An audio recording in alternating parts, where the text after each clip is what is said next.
What's good, y'all? Today we back with another video, and I just want to have a little fun. So we're gonna have a little Q&A and just have a little discussion. Hopefully you stick around for it. If you don't, I understand. I don't expect this video to be like a really huge video or nothing. Just for you to know a little bit more about me. I took in a lot of questions, and you know, we're gonna have some fun. Now, before we get into the questions, I am going to be doing a giveaway in this video. I have 5 licenses for Plutonium and Plutonium Extra from OV1 Records. They gave it to me to give away for free, so shout out to them. If you're interested in getting one of these free licenses, leave the comment Plutonium in the comments, and I will be getting in contact with you if you are chosen. Also, if you're interested in getting some new gear on a budget, especially with some new things that are getting ready to be coming out very soon, if you know what I mean, this channel is also now sponsored by Zounds.com. There will be a link in the description. If you purchase something, it does help the channel at no extra cost to you, and you can get a lot of gear with no credit or background check and easy payments. Oh yeah, one more thing. I know a lot of y'all seen my last video, MPC Stems and a new MPC coming out. Just so you know, I took some bets on that, you know what I'm saying? Because a lot of people were saying that they didn't think it was something new coming out. I took some bets. So for everybody that owe me some money, here go my cash app right here. Make sure you hit me up. You know what I mean? Hit me up. Nah, it's all good. It's all good. Now, let's get into some of these questions that I got from the people. Some of y'all asking some challenging questions, so hopefully I got the answers, because sometimes You ain't got the answers, man. First question, I see this question floating around a lot. It's being asked by a lot of people, and I'm kind of on the outskirts with this, I guess. So, do you prefer standalone or controller mode in the MPC? I gotta say it. So, for me, I am 95% controller mode. Anytime I'm making a beat or any type of production in the MPC, primarily the MPC X SE right now, it is always controller mode. I do use standalone on occasion, if I'm using a Live 2 or even the Key 61 sometimes, because when I use that, it's also controller mode as well. I prefer controller mode over standalone. There's just so much more that I can do with it.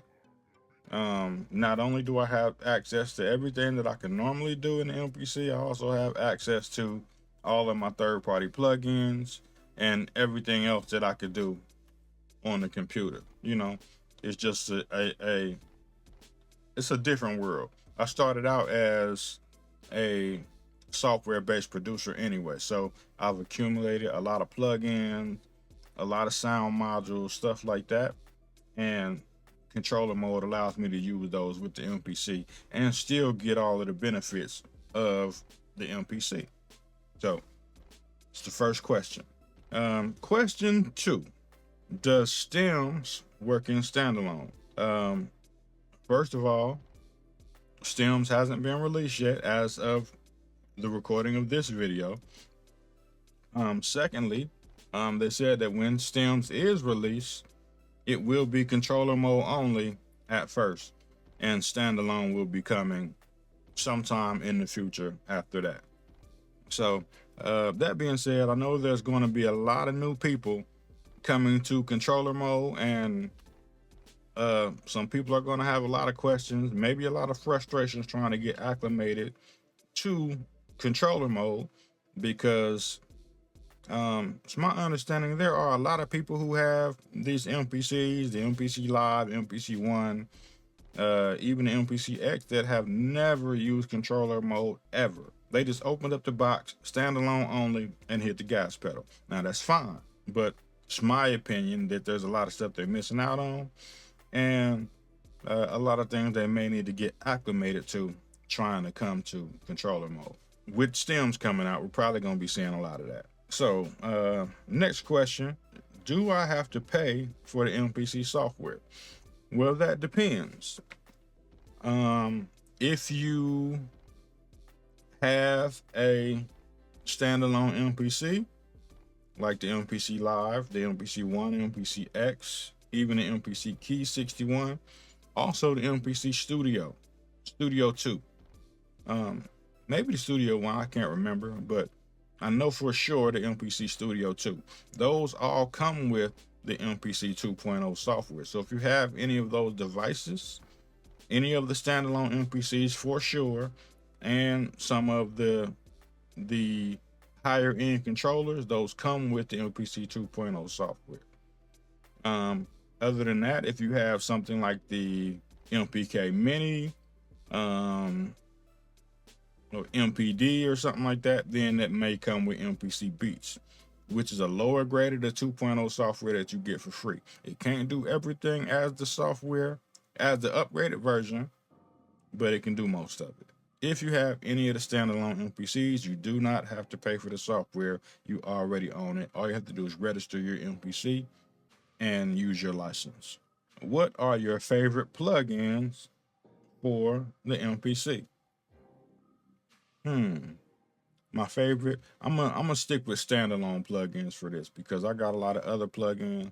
I think in general right now, the Arturia V Collection plugins are probably my favorite, and it's my go-to right now.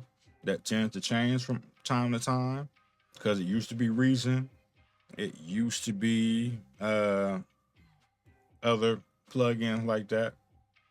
My mind is going blank right now, but as far as standalone plugins, it's probably the stage piano because I start all of my beats with the stage piano, and then maybe after I get done or I find some type of melody or some chords or some type of pattern I like, I might go back and change that sound to something different.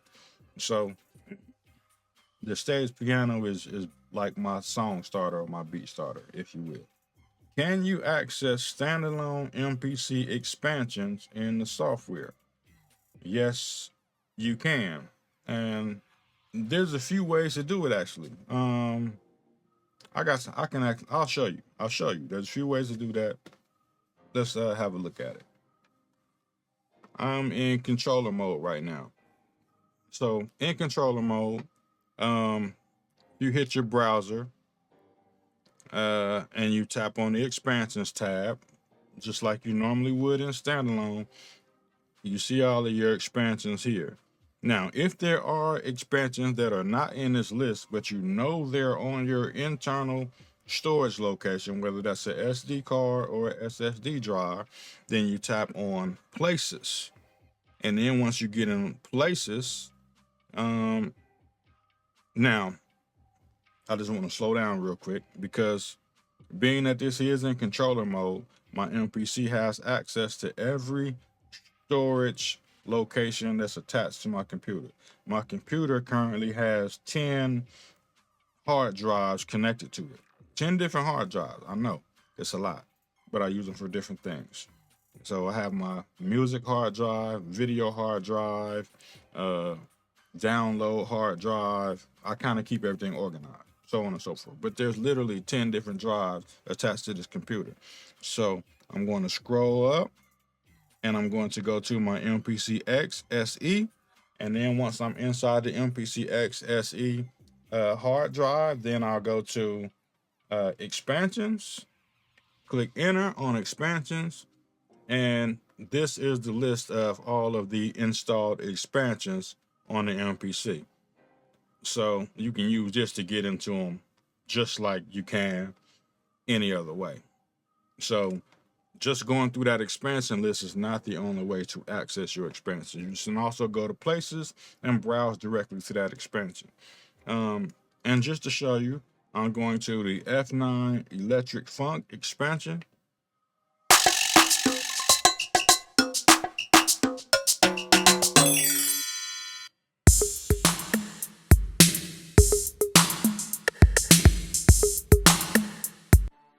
And the previews still work just as if you were doing browsing through the expansion list. So it's basically still the same. This next question is one of my favorite ones because I've seen this time and time again, and I always find it kind of funny. The question is, are all MPCs the same? Now, my answer is an emphatic absolutely not. No, they are not all the same. Can they all do the same thing? Yeah, you can make a beat on all of the modern MPCs, whether it's the MPC 1, Live 2, MPC X, MPC Key. Yes, they all make beats. They can all do that. But are they the same? Absolutely not. And they are very different as far as I/O, buttons, menu diving, Q links. There's a lot of differences between them. And some of those things make it way easier to do certain things on certain devices. Some MPCs, like the MPC Live 2, can do what none of the other ones can do. You can take it and walk down the street and make a beat on it without anything else attached to it. And you just can't do that with no other MPCs. None of them have speakers on it, but the Live 2. You know what I'm saying? The MPC X is the only one that has all 16 Q links that change every time you go to a different screen and update, so that you always see exactly what parameters the Q links are changing. None of the other ones do that, so they're not all the same. I equate it to a car. A Volkswagen Beetle is not the same thing as a Lamborghini Diablo. It's not the same thing as a Murcielago or whatever. It is not the same. Yes, they're both cars. They can both get you from point A to point B, but they're not the same. Absolutely not. So that was that little rant right there. What is the best storage to use with MPCs? I personally feel like the best storage that you can use for any MPC is a internal SSD drive. So I install SSDs in all of my MPCs, with the exception of the MPC 1. And I've said this before in other videos. In the MPC 1, I'm using a 512 gigabyte SD card because I try to find the biggest storage units that I can find, because I don't want to constantly fill up cards and constantly have to buy new ones and switch them out. So I get bigger ones so they last longer. All of my MPCs have 2 terabyte SSD drives inside them. So that's my preference. In the terms of the MPC X, there is a 2 terabyte SSD drive installed inside of it, and I also have a SD card in it as well for quick storage, quick swapping, things like that. So I do use both. Is Stems free, or will Stems be free? And what are the other options? Stems, to my knowledge, will not be free. I've seen people saying that it will be $9.99, which is actually not a bad price. It's actually not a bad price, especially when you look at the other options out there. And I'll talk about some of the best stem separation services or units out there that you could purchase. A lot of people talk about Lalal or LALAL.ai. That service is $18. I think it's $18 a month. It might be $18 outright, but I think it's monthly. Serato Sample. You can get Serato Sample for $9.99 a month, or you can pay $149 and buy it outright and own it for life. I would suggest just buying it outright versus paying $9.99 a month for the rest of your life. $149 is a much better price than that, and at the same time, you can catch it on sale and get it for a lot cheaper. But I would recommend buying it outright. RipX DAW. I actually have RipX DAW and I've used it. I have a video on it somewhere. And that is $9.99 for the regular version of RipX DAW, or $198 for the pro version of RipX DAW. So that's pretty cool. I'll have a link in the description for, actually, there will probably be links in the description for all of the stuff if you want to check it out. Some of those links will help the channel out. Some of them won't. Just heads up. And again, there will be no extra cost to you should you decide to use some of these things. There's also RX10 standard. I have RX10 advanced, but RX10 standard is $399 or $400, and it does have stem separation in it. And there are a few free options as well.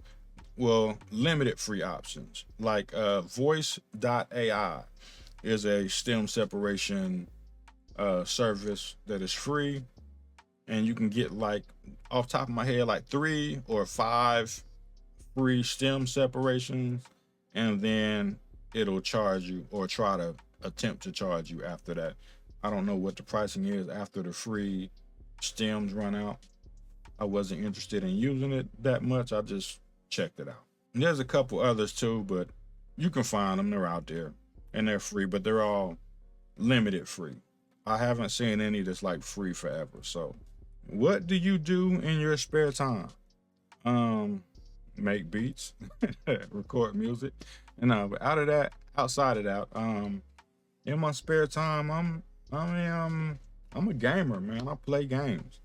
I got all the game systems except Xbox right now. I used to have Xboxes, but I just didn't like it enough to keep it. The only game that I would ever get on Xbox was Halo, because it was just exclusive. But in Halo, the first 3 classics. I haven't really played any after that because I kind of stopped playing Xboxes, but first 3 Halos classic. I got a Nintendo Switch. I play all the time. PlayStation right now, PlayStation 5. Latest games I've been playing a lot on there was Spider-Man 2, Madden. I usually get all of the Maddens. Heavy football fan. Star Wars. A lot of like one-player type games, like action adventure type stuff. I'm kind of heavy into that. Horizon. That's one of the coldest games ever made. Stuff like that. Kind of a good question. How can you tell the key of a sample? Secret, not so big secret. You know what I'm saying? I'm a musician, I guess. Beat maker. Yeah, I don't know what to call it, because the only instrument that I know how to play is a saxophone. And like playing a saxophone is not the same as playing a piano or anything like that. So I'm terrible when it comes to playing a piano, by the way. So I'm not very good at that at all. I can barely play Mary Had a Little Lamb. So when I'm playing a piano, I'm not playing like Beethoven's symphony or nothing like that. I'm playing for textures and sounds, not necessarily for like just to I don't know how to explain it, to play the piano like great piano players do. I'm playing more for textures, sounds, feelings. You know what I'm saying? So I'll feel around on the keys, and then just when I find certain notes that feel right or sound right to me, that's what I use. Now, and that's totally has nothing to do with the question. So as far as finding the key, or how do I know the key? I as of now, I use the MPC to tell me. I used to use other services. Like, I remember if I was using a sample and I wanted to know the key of it, I would put Serato sample in the MPC software, put the sample in Serato sample, and Serato sample pops out the key immediately. So it'll tell you right there whatever the key of the sample is. But now, inside the MPC, in the sample editor, for example, if you tap this little arrow over here, it'll tell you the key of the sample. So this one right here says C major. And this ain't nothing but a one-shot sample, so I'm going to say it's a C note of that sample. But it'll give you, if it's a bigger sample, it'll give you the key. Sometimes it does give you the wrong key, but usually when it gives you the wrong key, it's not actually the wrong key. It is the relative minor or relative major of a certain key. So it might say C major, but the key is actually A minor. And all of those, if you know a little bit about music theory, they're basically the same notes. So you can still get away with using it. And that's usually how I find the key as of lately. And then if I pitch the sample or whatnot, then I'll just set like pad perform and all of that stuff to match it, to make it easier on the beat making process. And when it comes to drums and stuff, I don't always pitch the drum to the same key as the sample.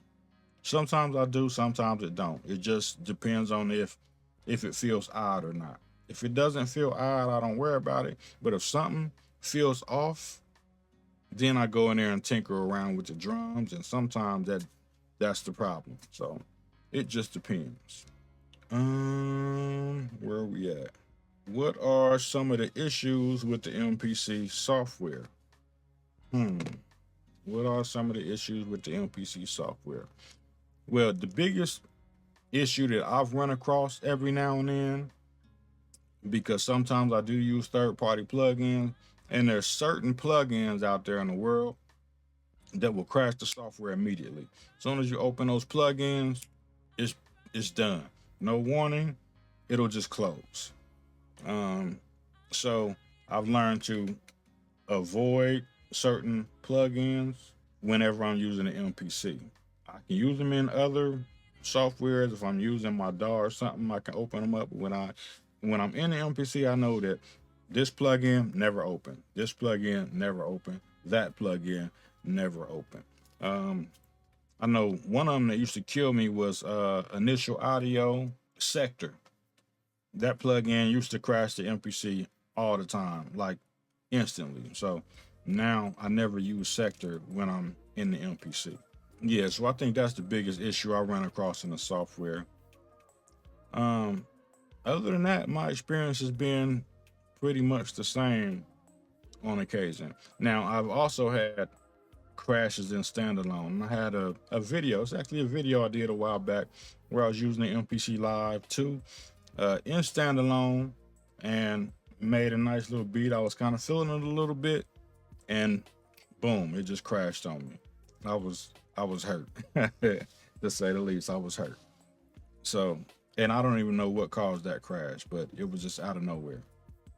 And so that happened in standalone as well as controller mode, but it's also been on rare occasions for me. It's not something that happens all the time. Good question. What will it take for you to feel successful in music? For me to feel successful, I've actually thought about this a little bit. A couple of things, and they're real simple too. It's not like having platinum records, millions of dollars, being worldwide famous. I feel like the day that I feel like I made it in music, or even on YouTube, the day that I feel like I made it and I'm really there, it'll be like the day when you see people doing fan art. You know, like when people are drawing pictures of you, you know what I'm saying? Or doing your portrait out of dice, or you know, weird stuff like that. When something like that happens, I'll be like, yeah, I finally made it. Somebody drew me out of Pepsi cans. Something like that. So if I ever get to that point, I see that happen, and I feel like I made it. Who was your music inspiration? Could be a bunch of different people. Kenny G inspired me to learn to play saxophone. I've said this in a video before. Shout out to Kenny G. That's the reason why I wanted to play saxophone and be the best that I could be playing the saxophone.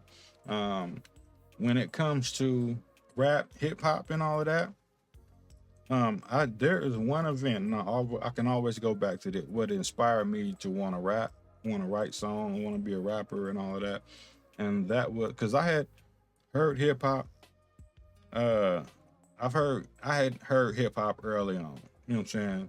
And I'm a dinosaur. I'm kind of old, so I've been around. I've seen every step of hip hop from the start until where it is now. But there was one particular song called Light as a Rock by MC Light. And when I heard that song, that is the song that made me want to rap. I thought that was the dopest thing that I ever heard. And I remember we was watching it, MTV Raps. The video started out in the classroom. I still remember the video, like it's playing in my head right now. And then she came out. Light as a rock, or I should say a boulder, rolling down your neck, pounding on your shoulder. Never shall I be an MC called a wannabe. I'm the light, Lyte. Like that song set it off for me. That is the song that made me want to rap. And I wrote my first rap shortly after hearing that song. And for a long time, MC Light was actually my favorite rapper. Cha Cha Cha was one of my favorite songs. Some of the old school players might know that one. Cha Cha Cha to this Mardi Gras. I am the dopest female that you heard thus far. And I do get better. My voice gets wetter. Nobody gets hurt as long as you let her do my thing with the 89 swing in it. You know what I'm saying? Y'all know. So MC Light was like my number one favorite rapper for a long time, up until I musically met Tupac. On same song, and he became my number one from there on out, and still that to this day. That's my answer for that question. What do you use to make your videos? Y'all want the sauce, huh? Y'all want the sauce. So I record my videos with OBS, and I edit my videos with Final Cut Pro. And I use a lot of video editing plugins from Motion VFX. Now, Motion VFX does also sponsor this channel, and there's a link in the description for their plugin. But I have been using Motion VFX plugins way before they ever sponsored the channel. And shout out to Motion VFX. You've already seen some of their plugins and effects in this video. So I do stand by it. Like, I think they're probably some of the dopest video editing plugins on the market. I've been using them for a long time. So that's some of the sauce. That's how I edit my videos with OBS, Final Cut, and Motion VFX. What inspires you to help others? What inspires me to help other people is the fact that when we was getting started and we was coming around trying to do this thing that we call music, we didn't have nobody helping us. We didn't have nobody giving us the game. We didn't have nobody showing us how to use instruments, hardware, how to use a DAW, how to record, how to set levels. We was trial and error. We was just doing it. You know what I'm saying? And I feel like had we had somebody back then that was able to guide us and give us the game and show us what to do, we probably would have did a lot more than we actually did. And we did a lot for us to be doing it on our own. Like, we didn't like go national or nothing like that, but on a local scale, we did some numbers. I got some stories I can talk about that for days. We did some numbers like out the trunk, and early on we discovered, or we knew, that you didn't have to have a record deal to make a lot of money if you did it right, especially if you was doing it on your own. And like I said, we bought our equipment to print CDs, print jewel cases. Actually, we started out with cassette tapes. We recorded albums on cassette tapes, and we were selling them in school, like junior high school, 7th, 8th grade, 9th grade, 10th grade. We selling cassettes and stuff all through school, like $5 a tape. So we was getting it in. When CDs started jumping, people started buying CD players. We was out here trying to figure out, like, okay, how can we make our own CD? We can't get a record deal. Ain't no record companies around here to go knock on their door. So how do we make our own? We found out how to go buy the CD burners. We found out how to go buy CD printers. So we would go buy all the blank CDs, print up our own stuff, press up our own CDs, and go hit the block. I remember, and I know this is beyond the answer to the question, but I remember going to, like, having a backpack full of CDs go out to the block to go sell these CDs. And, you know, we not from a big town, kind of a small town. Like everybody know everybody. I knew all the drug dealers and the dope boys on the block. And I went up to them with this backpack full of CDs and said, hey, we done made some CDs, you know what I'm saying? Check us out. We trying to sell CDs. You know what I'm saying? Because they knew me. They knew who my dad was. They knew my people. You know what I'm saying? All right, let me check it out. Let me put one in my CD player. If it's good, I'll buy it. You know what I'm saying? So I said, all right, cool. I'll give him one. You know what I'm saying? They in the Chevys, the old school box Chevys with, you know what I'm saying, 15-inch Dayton rims on it, rag tops with the diamond in the back. You know how it is in the hood. If you in the hood, y'all know how it was. I'm talking like early 90s, late 80s, early 90s. Y'all know how it was. Y'all know how people was riding. You know what I'm saying? 4 15-inch speakers, beats pounding. So I give them the CD. They play it in the car. We had a song called It's On. It's on. I ain't gonna play the song, but I do have it still. But that was the first song on the CD. They play the song. All of the dope boys in the park come over to this car listening to it like, oh, that's y'all? And I'm like, yeah, we made this on our own. All the dope boys that was on the block bought, you know what I'm saying, like 10 or 15 of the CDs I had. Now they all riding around the neighborhood, blasting this in these dope boy cars. Everywhere they go, playing our music. And then people would see them riding around listening to our stuff and hearing our stuff. And they, who is that? Where y'all get that from? We ain't heard that before. And they tell them. So now, like, we don't even have to go ask nobody to buy CDs. There's people coming and looking for us to buy the CDs. And it got to the point where I couldn't keep a CDs. The fastest we can make them, they was taking them. You know what I'm saying? Like, and it got to the point, like, we didn't even have to, like I said, we wasn't asking nobody, hey, man, can you buy this CD? You want to buy this CD? They was rushing us like we was selling drugs. You know what I'm saying? You got some more of them CDs? Such and such want one. This person want one. You know what I'm saying? So they was moving. And we ended up making a lot of money doing that. Put out a lot of albums. Some good times back then. Some real good times. And this is no record deal. No idea how to get a record deal. We was just doing it on our own. You know what I'm saying? So what did that have to do with Inspire? Oh, yeah, like I said, but during that period of time, we didn't have nobody showing us the game. If we did, we probably could have took it a whole lot further. So that's one of the inspirations that I have to help other people. You know what I'm saying? I might be able to give somebody a little nugget of knowledge that I have that might help them to get to that next level. They might make it somewhere that we didn't. You know what I'm saying? So that's what it's all about.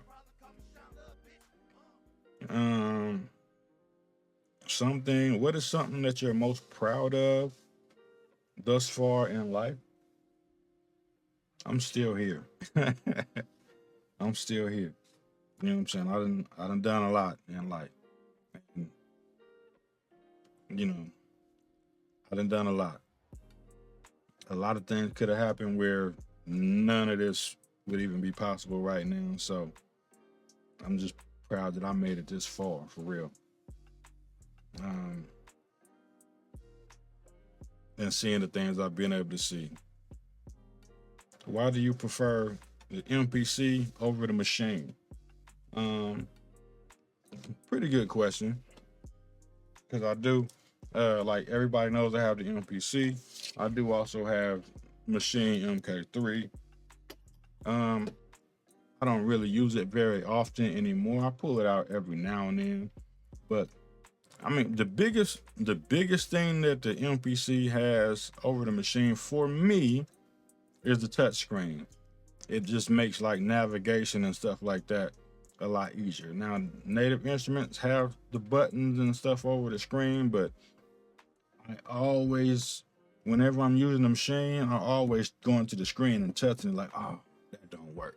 Hit the button. You know what I'm saying? My first instinct is to tap the screen. It's just because like every device in the world just about has a touch screen now, except for the machine. But if you're used to it, you know what I'm saying, that's not as much of a problem. But I like being able to have that touch screen. I still think Native Instruments has way better sounds than what Akai has currently, though. At the same time, Akai is now starting to build their library up. They do have some nice plugins out there. Their expansion library is getting bigger, but it is still, I don't know, 20% of what Native Instruments has over there. They locked and loaded. What is a short-term goal for you? That's pretty easy. My short-term goal right now is to get to 10,000 subscribers. I am very close to that, and I'm proud of where I am right now. I think I'm in a good place. I feel like I should have a lot more than that, and I have got that compliment a bazillion and one times where people say, I don't know how you don't have 100,000 subscribers. I mean, I don't either. Nah, I don't know. Maybe people don't like the way I talk. People don't like my attitude. People don't like the way I edit videos. I don't know. That maybe I talk too slow for some people. I don't know. I don't know what it is, but I've gotten that comment a lot where people say that I should have a lot more subscribers than what I actually have. But my short-term goal is 10,000 subscribers as of right now. And I have a little bit over 9450, so I'm getting real close. I'm about 550 away. So looking forward to that.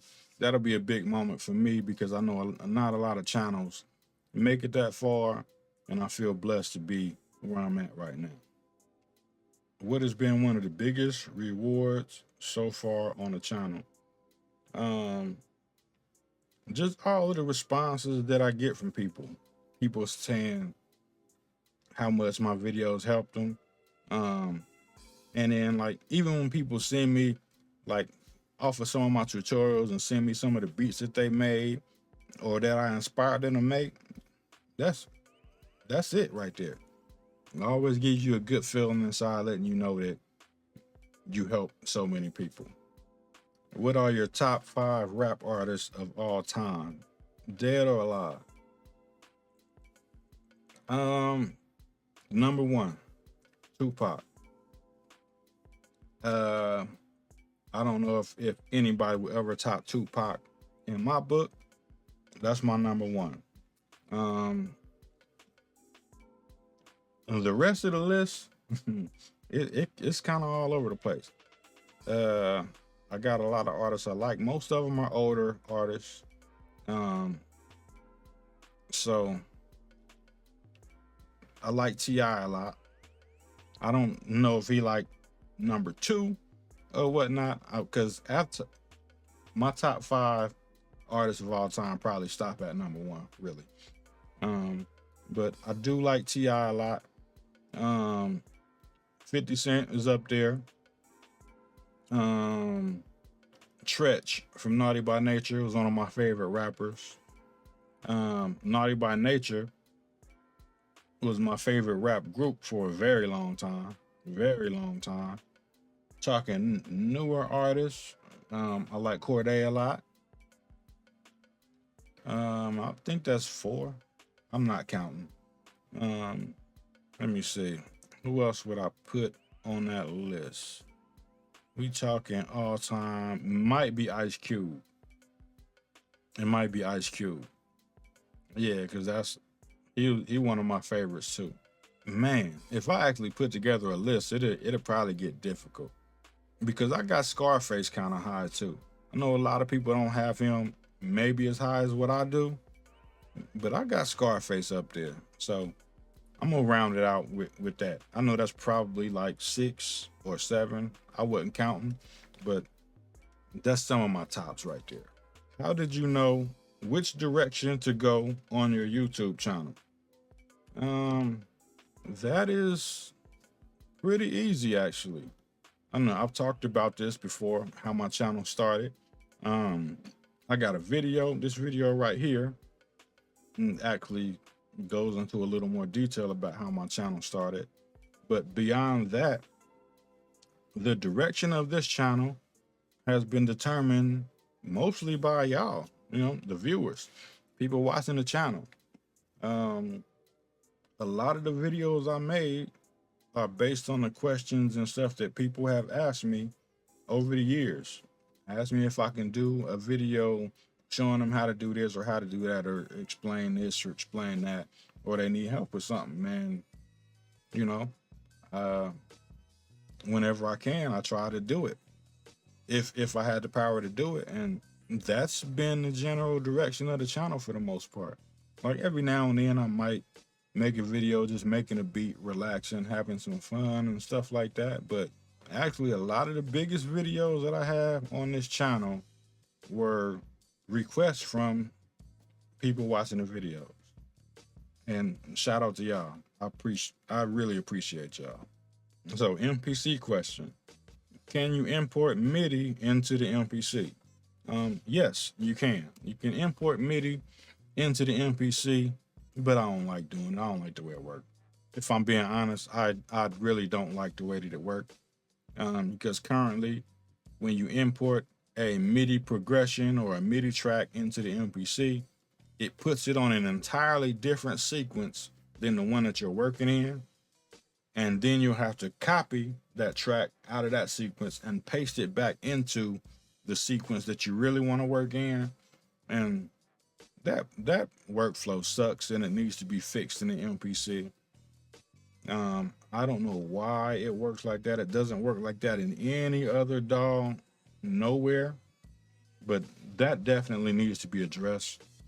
But you can import MIDI into the MPC. Like I said, I hate the way it works. Can you use more than 4 plug-in effects in the MPC? Yes and no. 2-part answer. So no, by default, no, because each track only has 4 plug-in slots. So on the short answer side, no, you can't use more than 4. On the long answer side, if you're looking for workarounds, yes. So you can use up to 8 effects if you are using the sub mixes. So you have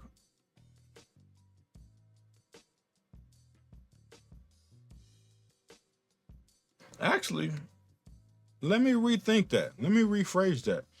You can use up to 12 effects on a sound. And I'll tell you how to do it. So we know you can use 4 insert effects on each program, right? If you're using a drum program or a sample program, you can also use 4 insert effects per pad. So if you use 4 effects on a pad plus 4 effects on a program, that gives you 8 effects.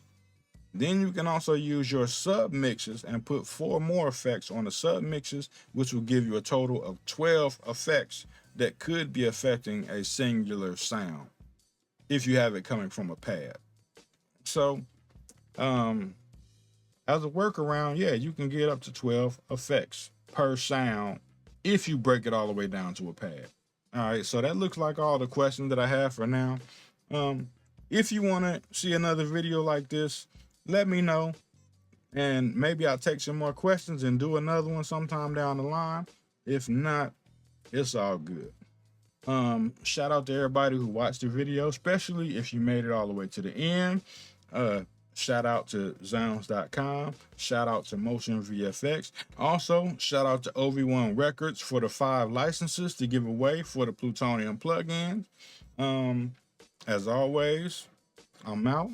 Make sure you check out some more of my videos before you go.